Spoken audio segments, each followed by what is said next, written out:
जय हिंद साथियों, घटना चक्र के इस डिजिटल प्लेटफॉर्म पर मैं विपुल कुमार सिंह आप सभी लोगों का एक बार फिर से स्वागत करता हूं। पिछले क्लास में हम लोग तरंग के विषय में चर्चा कर रहे थे, जिसमें हम लोगों ने देखा था कि तरंग क्या होती है। ठीक, इसमें हम लोगों ने तरंग के सामान्य परिचय के विषय में देखा था। ठीक है, फिर हमने बताया था कि जो तरंगें होती हैं ये दो प्रकार की होती हैं। पहला इसमें यांत्रिक तरंगे और दूसरा अयांत्रिक तरंगे, जिसे विद्युत चुंबकीय तरंग भी कहा जाता है। विद्युत चुंबकीय तरंग, ठीक है।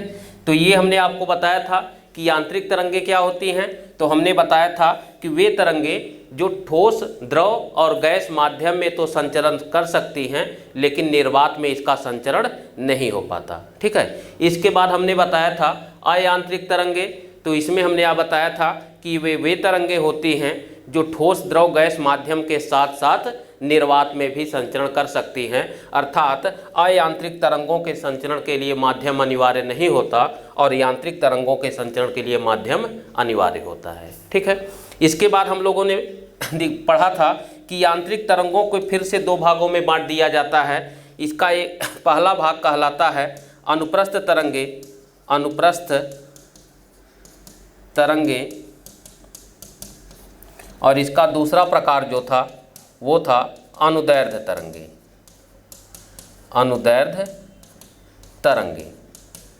ठीक, तो इसमें हमने आपको बताया था कि अनुप्रस्थ तरंगे वे यांत्रिक तरंगे होती हैं जो या तो ठोस में उत्पन्न की जा सकती हैं अथवा द्रव के ऊपरी सीमा तक सीमित रहती हैं। ठीक है, इसका तात्पर्य है कि अनुप्रस्थ तरंगे गैस में भी नहीं चल सकती और द्रव के भीतरी भाग में भी नहीं चल सकती। ठीक है, साथ ही साथ इसमें हमने आपको बताया था कि अनुप्रस्थ तरंगे चूंकि यांत्रिक तरंग है, तो यांत्रिक तरंग की एक विशेषता है कि इसके संचरण के लिए माध्यम अनिवार्य होगा, अर्थात ये निर्वात में संचरण नहीं कर सकती। ठीक, इसके बाद अनुदैर्ध्य तरंग में हमने आपको बताया था कि अनुदैर्ध्य तरंगे वे यांत्रिक तरंगे होती हैं जो ठोस में भी चलती हैं, द्रव में भी चलती हैं और गैस में भी चलती हैं, अर्थात केवल निर्वात में इसका संचरण नहीं होता। ठीक है, तो इसी आधार पे हमने आपको अनुप्रस्थ तरंग और अनुदैर्ध्य तरंग के बीच समानता को भी आपको बताया था कि ये दोनों यांत्रिक तरंगे होती हैं जो केवल माध्यम में चलती हैं, ठीक, और निर्वात में नहीं चलती। ये हुआ समानता के विषय में बात। ठीक, और असमानता के विषय में हमने आपको बताया था कि अनुप्रस्थ तरंगे गैस में और द्रव के भीतरी भाग में नहीं चल सकती, जबकि अनुदैर्ध्य तरंगे ठोस, द्रव और गैस सभी माध्यमों में चलती हैं। ठीक है, इसके बाद हम लोगों ने देखा था कि जो तरंगे होती हैं सभी प्रकार के तरंगों की गति या संचरण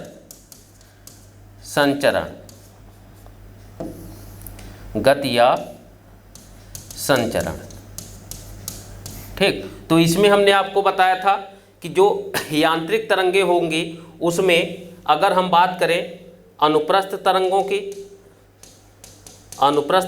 की तो इसमें हमने आपको बताया था कि ये श्रृंग और गर्त के रूप में चलती हैं जिनके मार्ग की दिशा माध्यम कण के लंबवत होती है। ठीक, और अगर हम अनुदैर्ध्य तरंग की बात करें, अनुदैर्ध्य तरंग, तो अनुदैर्ध्य तरंग में हमने आपको बताया था कि ये संपीड़न और विरलन के रूप में चलती हैं जिनके मार्ग की दिशा माध्यम कण के समानांतर होती है। ठीक है, और इसके बाद हम लोगों ने इसी में अयांत्रिक तरंगों के विषय में भी बताया था कि अयांत्रिक तरंगें जो होती हैं उनका जो संचरण होता है वो अनुप्रस्थ तरंग के समान होता है, अर्थात ये भी श्रृंग और गर्त के रूप में ही चलती हैं। ठीक है, इसके बाद हमने बताया था कि यदि अनुप्रस्थ तरंग या अयांत्रिक तरंग के विषय में देखा जाए तो दो श्रृंग और दो गर्त के बीच की न्यूनतम दूरी को हम क्या कहते हैं, तो दो श्रृंग और दो गर्त के बीच की न्यूनतम दूरी को अनुदैर्ध्य तरंगदैर्ध्य कहा जाता है। ठीक, और इसकी इकाई क्या होती है, तो तरंगदैर्ध्य की इकाई एंगस्ट्रॉम होती है। ठीक, इसी प्रकार से अनुदैर्ध्य तरंग में हमने आपको बताया था कि दो संपीड़न अथवा दो विरलन के बीच की न्यूनतम दूरी को यहाँ पर भी तरंगदैर्ध्य कहा जाता है और इसकी भी इकाई क्या होती है, तो इसकी भी इकाई एंगस्ट्रॉम होती है। ठीक है, अब आज हम लोग ये देखेंगे कि जो अयांत्रिक तरंगे होती हैं कितने प्रकार की होती हैं। ठीक, अब इसी के विषय में आज हम लोग इस वीडियो में चर्चा करेंगे। तो इतना तो हुआ पिछले वीडियो का कुछ विषय में। अब यहाँ पर देखते हैं कि यक्ष तरंगे, अवरक्त तरंगे, रेडियो तरंगे और पराबैंगनी तरंगे, ठीक है। तो ये किस प्रकार की तरंगे हैं, ठीक। और यहाँ से जो प्रश्न पूछा जाता है, इनके खोजकर्ता का नाम पूछा जाता है, खोजकर्ता का नाम, और साथ ही साथ इनका उपयोग पूछा जाता है, ठीक। तो खोजकर्ता का नाम और उपयोग, ये दो प्रश्न यहाँ से पूछे जाएंगे, ठीक। तो आइए हम लोग एक एक पे चर्चा करते हैं जो प्रश्न के अकॉर्डिंग होगा। तो यहाँ पर यक्ष तरंगे, तो यक्ष तरंगों की खोज किसने किया था, तो इसके खोजकर्ता का नाम याद रखिएगा, विल्हेम रॉन्जन, विल्हेम रॉन्जन। ये बहुत ज़्यादा पूछा जाने वाला सवाल है, ये कई बार पूछा जा चुका है कि यक्ष तरंगों के खोजकर्ता कौन है। तो यक्ष तरंगों के खोजकर्ता कौन है, विल्हेम रॉन्जन है, ठीक है। अब यक्ष किरणों का उपयोग हम कहाँ कहाँ करते हैं, तो यहाँ पर ध्यान दीजिए कि यक्ष किरणों का जो उपयोग किया जाता है, एक तो है इसका जो पहला है चिकित्सा के क्षेत्र में, चिकित्सा के क्षेत्र में, चिकित्सा के क्षेत्र में, ठीक। तो चिकित्सा के क्षेत्र में इसका उपयोग कैसे किया जाता है, तो यहाँ पर ध्यान दीजिएगा, शरीर के आंतरिक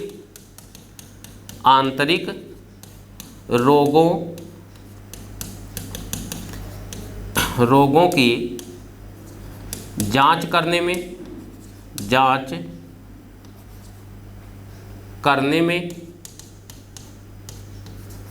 ठीक। दूसरा इसका उपयोग क्या किया जाता है, तो एक तो हम लोग जानते हैं कि चिकित्सा के क्षेत्र में इसका उपयोग किया जाता है, अर्थात शरीर के अंदर की जो रोगें होती हैं उनकी जांच करने के लिए यक्ष तरंगों का प्रयोग किया जाता है। अर्थात हम लोग अपने बॉडी का जो एक्सरे निकलवाते हैं उस एक्सरे में यक्ष किरणों का प्रयोग किया जाता है, ठीक है। तो दूसरा इसका उपयोग किया जाता है, देखिए, क्रिस्टल की संरचना जानने में, क्रिस्टल की संरचना जानने में, संरचना जानने में, ठीक। तो क्रिस्टल की संरचना जानने में भी इसका प्रयोग किया जाता है, ठीक। ये भी प्रश्न पूछा जाता है कि किसी भी क्रिस्टल की संरचना जानने में, अर्थात वो 6 फल की है कि 8 फल की है, 4 फल की है, तो इनके फलक को ज्ञात करने के लिए हम इसका प्रयोग करते हैं यक्ष किरण का, ठीक है। इसी प्रकार से देखिए चिकित्सा के क्षेत्र में एक उपयोग और इसका किया जाता है सीटी स्कैन में, सीटी स्कैन में, ठीक, या इसी को कहा जाता है कैट स्कैन में। तो सीटी स्कैन अथवा कैट स्कैन में यहाँ भी हम यक्ष किरणों का उपयोग करते हैं, ठीक। तो ये सारे प्रश्न पूछे जाते हैं, इसे याद रखिएगा, ये बार बार पूछा जाने वाला प्रश्न है कि सीटी स्कैन में किसका प्रयोग किया जाता है, अथवा क्रिस्टल की संरचना जानने में किसका उपयोग किया जाता है, अथवा शरीर के आंतरिक रोगों की जांच करने में किस तरंग का प्रयोग किया जाता है। तो यहाँ पर यक्ष तरंग का प्रयोग किया जाता है, और ये किस प्रकार की तरंग है, तो अयांत्रिक तरंग है, ठीक है। अब आइए देखते हैं हम लोग अवरक्त तरंग। तो अवरक्त तरंग के खोजकर्ता कौन है, तो इसके खोजकर्ता का नाम याद रखिएगा, हर्शेल, ठीक। अवरक्त तरंग के खोजकर्ता कौन है, हर्शेल हैं, इनका नाम याद रखिएगा। अवरक्त तरंग को ही इसे कहा जाता है इंफ्रारेड वेव, ठीक। तो इंफ्रारेड अथवा अवरक्त तरंग के खोजकर्ता कौन है, तो हर्शेल हैं, ठीक है। अब अवरक्त तरंग का प्रयोग हम लोग कहाँ पर करते हैं, तो अवरक्त तरंग का प्रयोग किया जाता है टीवी के रिमोट कंट्रोल में, टीवी के रिमोट कंट्रोल में, ठीक। दूसरा उपयोग इसका किया जाता है रात्रि दृष्टि के उपकरणों में, रात्रि दृष्टि के उपकरणों में, ठीक। और तीसरा इसका उपयोग किया जाता है कोहरे में फोटोग्राफी करने के लिए, फोटोग्राफी करने के लिए, करने में, ठीक है। तो ये भी प्रश्न पूछा जाता है कि कोहरे के समय फोटोग्राफी करने में किस तरह का प्रयोग किया जाएगा, तो यहाँ अवरक्त तरंग का प्रयोग किया जाता है। अथवा टीवी के रिमोट कंट्रोल में किस तरंग का प्रयोग किया जाता है, तो टीवी के रिमोट कंट्रोल में भी अवरक्त तरंग का ही प्रयोग किया जाता है। और रात दृष्टि के उपकरण में किस तरंग का प्रयोग किया जाता है, तो रात दृष्टि के उपकरण में भी अवरक्त तरंग का ही प्रयोग किया जाता है। ठीक है, इसी प्रकार से अगला है रेडियो तरंग। तो रेडियो तरंग को देखिए, ये दो प्रकार के होते हैं।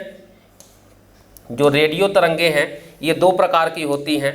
पहला है लघु रेडियो तरंग, लघु रेडियो तरंग, और दूसरा है दीर्घ रेडियो तरंग, दीर्घ रेडियो तरंग। तो लघु रेडियो तरंग और दीर्घ रेडियो तरंग ये दो प्रकार की होती हैं। ठीक है, तो इसका प्रकार भी आपको याद रखना है। प्रश्न पूछा जा सकता है कि रेडियो तरंगे कितने प्रकार की होती हैं, तो ये कुल दो प्रकार की होती हैं। पहला है लघु रेडियो तरंग और दूसरा है दीर्घ रेडियो तरंग। ठीक है, अब लघु रेडियो तरंग के खोजकर्ता का नाम पूछा जाएगा कि लघु रेडियो तरंग के खोजकर्ता कौन है, तो इनके खोजकर्ता का नाम याद रखिएगा हेनरिक हर्ट्ज, हेनरिक हर्ट्ज। ठीक, और दीर्घ रेडियो तरंग के खोजकर्ता का नाम पूछा जाएगा, इसके खोजकर्ता कौन हैं, तो इसके खोजकर्ता हैं वैज्ञानिक मार्कोनी। ठीक, तो यहाँ पर ध्यान रखिएगा कि दीर्घ रेडियो तरंग के खोजकर्ता का नाम पूछेगा तो मार्कोनी लगाइएगा, और लघु रेडियो तरंग के खोजकर्ता का नाम पूछेगा तो हेनरिक हर्ट्ज लगाइएगा। ठीक है, तो हेनरिक हर्ट्ज लघु रेडियो तरंग के खोजकर्ता हुए और मार्कोनी दीर्घ रेडियो तरंग के खोजकर्ता हुए। ठीक है, अब इसका उपयोग कहाँ किया जाता है, तो रेडियो तरंगों का उपयोग जो होता है, पहला ध्यान रखिएगा टीवी के रिमोट कंट्रोल में, टीवी के रिमोट कंट्रोल में, रिमोट कंट्रोल में। ठीक है, तो याद रखिएगा टीवी के रिमोट कंट्रोल में रेडियो तरंग का भी उपयोग किया जाता है और अवरक्त तरंग का भी प्रयोग किया जाता है। ऑप्शन में जो रहे वही लगाइएगा, या तो अगर मल्टीपल चॉइस का प्रश्न बनाएगा तो उसमें दोनों ऑप्शन को दे देगा कि टीवी के रिमोट कंट्रोल में किन तरंगों का उपयोग किया जाता है। तो आप लगा सकते हैं कि अगर ऑप्शन ए में दिया हो अवरक्त का और बी में रेडियो का, सी में ए और बी दोनों का, डी में एक्स किरण का, तो आप यहाँ पर ए और बी दोनों लगाएंगे, क्योंकि अवरक्त का भी प्रयोग किया जाता है और रेडियो का भी उपयोग किया जाता है। ठीक है, लेकिन अगर प्रश्न में केवल एक ही ऑप्शन दिया हो, अवरक्त या रेडियो में से कोई एक, तो जो भी लिखा रहेगा वही लगाइएगा। ठीक है, तो याद रखिएगा कि टीवी के रिमोट कंट्रोल में रेडियो तरंग का भी उपयोग किया जाता है और अवरक्त तरंग का भी प्रयोग किया जाता है। ठीक है, दूसरा है रडार में, रडार में, तो यहाँ भी ध्यान रखिएगा कि रडार में किसका उपयोग किया जाता है, तो रडार में किसका उपयोग किया जाएगा, तो रडार में किसका उपयोग किया जाता है, रेडियो तरंग का। ठीक है, तीसरा है देखिए इसी में एमआरआई में, एमआरआई में। ठीक है, तो एमआरआई में भी इसका उपयोग किया जाता है। ठीक है, जो मैग्नेटिक रेजोनेंस इमेजिंग का संक्षिप्त रूप है। ठीक है, तो एमआरआई में भी इसका उपयोग किया जाता है। अब एमआरआई के आधार पर हम यह कह सकते हैं कि चिकित्सा के क्षेत्र में, चिकित्सा के क्षेत्र में, ठीक है, क्योंकि एमआरआई का उपयोग किसमें किया जाता है, तो चिकित्सा के क्षेत्र में किया जाता है। अर्थात चिकित्सा के क्षेत्र में जो एमआरआई होता है वो भी वही काम करता है जो एक्स किरण करता है, अर्थात शरीर के आंतरिक रोगों की जांच करने में, शरीर के आंतरिक रोगों, आंतरिक रोगों की जांच करने में, जांच करने में। ठीक है, तो याद रखिएगा कि चिकित्सा के क्षेत्र में भी इसका उपयोग किया जाता है रेडियो तरंगों का, अर्थात एमआरआई के रूप में शरीर के आंतरिक रोगों की जांच करने में रेडियो तरंग का भी प्रयोग किया जाता है, और सामान्य एक्सरे में शरीर के आंतरिक रोगों की जांच करने में एक्स किरण का प्रयोग किया जाता है। ठीक है, इसी प्रकार से रेडियो तरंग का जो अगला उपयोग किया जाता है वो है मोबाइल में, मोबाइल में अथवा टेलीफोन में। ठीक है, तो मोबाइल अथवा टेलीफोन में भी किस तरह का प्रयोग किया जाता है, तो मोबाइल अथवा टेलीफोन में भी रेडियो तरंग का ही प्रयोग किया जाता है। ठीक, इसके बाद इसका अगला प्रयोग देखिए रेडियो तरंग का हम लोग कहाँ पर करते हैं, टीवी और रेडियो अर्थात ट्रांजिस्टर, टीवी और रेडियो में विभिन्न चैनलों अथवा रेडियो स्टेशनों के प्रसारण में। ठीक है, तो टीवी अथवा रेडियो के चैनलों अथवा रेडियो के विभिन्न स्टेशनों के प्रसारण करने के लिए भी रेडियो तरंगों का उपयोग किया जाता है। तो इतना रेडियो तरंगों के उपयोग के विषय में आप लोग याद रखिएगा कि टीवी के रिमोट कंट्रोल में, रडार में, एमआरआई अर्थात चिकित्सा के क्षेत्र में, मोबाइल फ़ोन और टेलीफोन में, ठीक, और टीवी तथा रेडियो में विभिन्न चैनलों अथवा विभिन्न रेडियो स्टेशनों के प्रसारण में रेडियो तरंगों का उपयोग किया जाता है। ठीक है, तो ये तो हुआ रेडियो तरंग की बात। अब हम लोग देखते हैं पराबैंगनी के विषय में। तो आइए पराबैंगनी का उपयोग और खोजकर्ता के विषय में देखा जाए। तो यहाँ देखिए पराबैंगनी किरण, इसके खोजकर्ता कौन हैं? तो पराबैंगनी किरण के खोजकर्ता हैं वैज्ञानिक रिटर। ठीक, तो नाम याद रखिएगा कि पराबैंगनी किरण के खोजकर्ता कौन हैं? तो रिटर हैं। और पराबैंगनी किस प्रकार की तरंग है? तो ये अयांत्रिक अथवा विद्युत चुंबकीय तरंग है। ठीक, विद्युत चुंबकीय तरंग है। ठीक, तो यहाँ पर ध्यान रखिएगा कि पराबैंगनी किस प्रकार की तरंग है? तो ये विद्युत चुंबकीय अथवा अयांत्रिक तरंग है और इसके खोजकर्ता रिटर हैं। अब इसका उपयोग कहाँ किया जाता है? तो यह इसका उपयोग देखिए, पहला उपयोग जीवाणुओं को नष्ट करने में, जीवाणु को नष्ट करने में। दूसरा उपयोग इसका किया जाता है रोगी के अंगों की सिकाई में।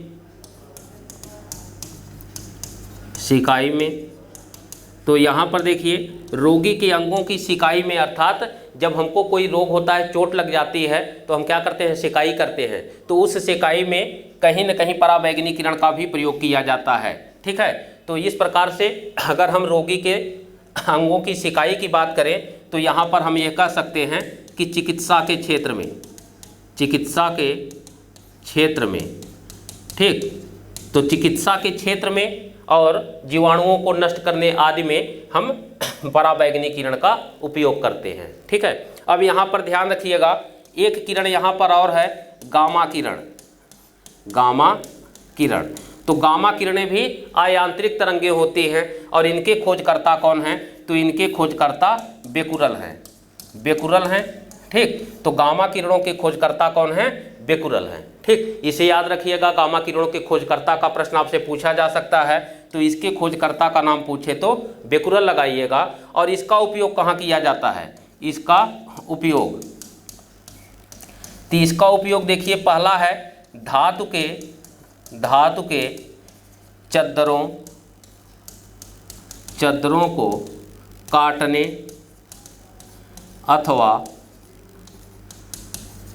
अथवा उनके भेदन में। ठीक है, तो दूसरा उपयोग किया जाता है इसका, दूसरा उपयोग सिकाई में, ठीक, अर्थात चिकित्सा के क्षेत्र में। ठीक, तो चिकित्सा के क्षेत्र में अर्थात सिकाई में ध्यान रखिएगा, सिकाई करने के लिए हम रेडियो गामा किरण का भी उपयोग करते हैं और किसका उपयोग करते हैं? तो पराबैंगनी किरण का भी उपयोग करते हैं। ठीक है, दूसरा इसका ध्यान रखिएगा, कैंसर की चिकित्सा में,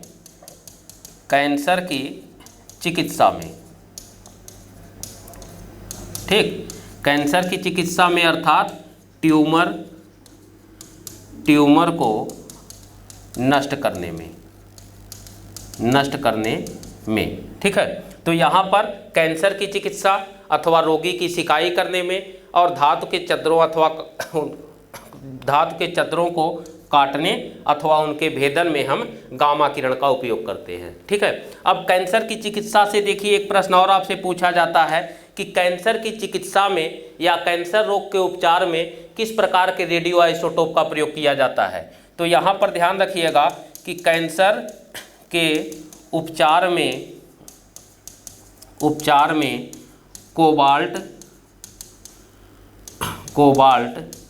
16 का प्रयोग किया जाता है। ठीक है, तो कोबाल्ट 16 का प्रयोग किस में किया जाता है, तो कैंसर के उपचार में किया जाता है। ध्यान रखिएगा, कैंसर के उपचार में किस प्रकार के रेडियो आइसोटोप का प्रयोग पूछा जाएगा, रेडियो आइसोटोप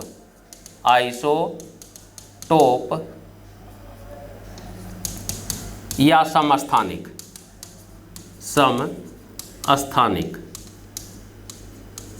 ठीक, तो कैंसर के उपचार में किस प्रकार के रेडियो आइसोटोप या समस्थानिक का उपयोग करते हैं, तो कोबाल्ट 60 का उपयोग करते हैं। ठीक है, अब अगला प्रश्न इसमें से पूछा जाएगा कि कोबाल्ट 60 का ही प्रयोग क्यों किया जाता है।